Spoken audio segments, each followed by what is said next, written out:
श्री वशिष्ठ जी कहते हैं कि हे रघुनंदन, हे श्री राम, इस प्रकार अहंता आदि दृश्य समूहभूत जगत वास्तव में कोई वस्तु नहीं है।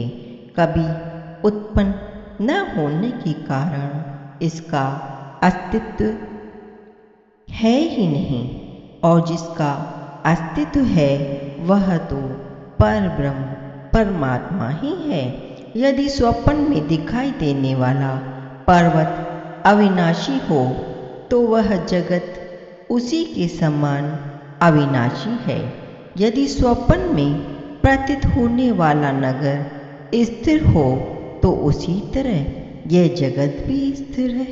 तात्पर्य यह है कि जैसे वे अविनाशी और स्थिर नहीं है, वही दशा इस जगत की भी है। यदि चित्रकार का चित्र स्थिर हो और उसमें वास्तव में स्थिर चित्र बने तो उस चित्र में कल्पना द्वारा अंकित सेना के समान ही इस जगत की आकृति है। अर्थात जैसे उस चित्र में अंकित सेना अस्थिर एवं असत्य है, उसी तरह यह जगत भी है। आदि प्रजापति का भी जो स्वयंभू नाम से पहले विख्यात हुआ कोई कारण नहीं है, क्योंकि उसके पूर्व जन्म के कर्म शेष नहीं है। महाप्रलय होने पर पूर्व काल के सभी प्रजापति मुक्त हो जाते हैं, अतः उनमें पूर्व जन्म का कर्म कैसे रह सकता है। ब्रह्म ही सबसे प्रथम होने वाला हिरण्यगर्भ है, वही विराट है और विराट ही सृष्टि स्वरूप है। इस तरह वह चिन्मय परमात्मा ही जीवकाश रूप से स्थित है, जिससे पृथ्वी आदि सत प्रपंच की उत्पत्ति होती है। तात्पर्य यह है कि समस्त जगत ब्रह्म ही है। ब्रह्म से भिन्न, परमात्मा से भिन्न कोई वस्तु नहीं।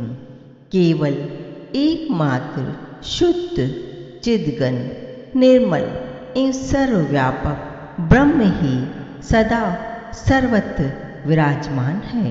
वह सर्वशक्तिमान होने से जिन जिन कौशलपूर्ण कल्पनाओं की भावना करता है, उन्हें स्वयं ही प्राप्त करता है,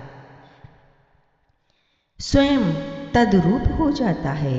जैसे हाथ में दीपक लेकर ढूंढा जाए या देखा जाए तो अंधकार अदृश्य हो जाता है, उसका कहीं पता नहीं लगता। उसी प्रकार ज्ञान का प्रकाश छा जाने पर अज्ञान रूपी अंधकार का तत्व ज्ञात नहीं होता, उसका पता ही नहीं चलता। इसी प्रकार अखंड व्यवधान शून्य अनादि अनंत एवं सर्वशक्तिमान जीवात्मा, जो कभी बाधित न होने वाले महा चैतन्य रूपी सारभूत अंश से रूपवान प्रतीत होता है, ब्रह्म ही है, परमात्मा ही है, इससे भिन्न नहीं। वह ब्रह्म ही सब प्रकार से महान है, देश काल और परिणाम से परिच्छिन्न नहीं है, इसलिए कहीं इसमें भेद की कल्पना नहीं है। उससे और जो वेद की कल्पना होती है वह भी ब्रह्म ही है, उससे भिन्न नहीं, क्योंकि सर्वत्र ऐसा ही अनुभव होता है चेतन की, जो यह आकाश से भी सूक्ष्म शक्ति सब और फैली है। वह स्वभाव से ही पहले इस अहंता अहंकार का दर्शन अनुसंधान करती है। जैसे जल अपने आप में ही स्वयं ही बुदबुदा है और तरंग आदि के रूप में स्फुरित होता है, उसी प्रकार जब आत्मा अपने आप में स्वयं ही स्फुरणशील होता है, तब उस चेतन आत्मा की यह ये इच्छा शक्ति उस सूक्ष्म अहंता का दर्शन अनुसंधान करती है जो उत्तरोत्तर स्थूलता को प्राप्त होती हुई अंत में ब्रह्मांड का आकार धारण कर लेती है। चेतन की चमत्कारिणी ही जो चित्ती शक्ति है वह स्वयं अपने आप में जिस सुंदर चमत्कार की सृष्टि करती है उसी का नाम जगत रख दिया गया है।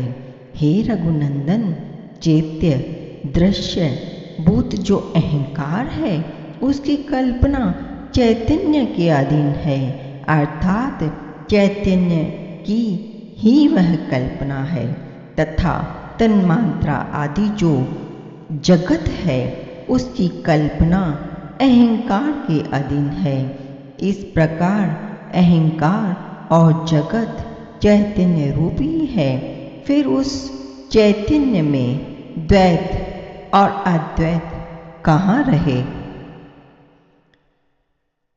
यह अर्थात मन की चेष्टा संकल्प रूप जो सारा सूक्ष्म जगत है वह शून्य ही है तथा इंद्रिय और उसके अधिष्ठाता देवताओं का निवासभूत जो साकार एवं स्थूल विश्व है वह भी शून्य ही है, क्योंकि दोनों ही चैतन्य के चमत्कार रूप चैतन्य ही है, इसलिए वे चैतन्य से भिन्न नहीं है।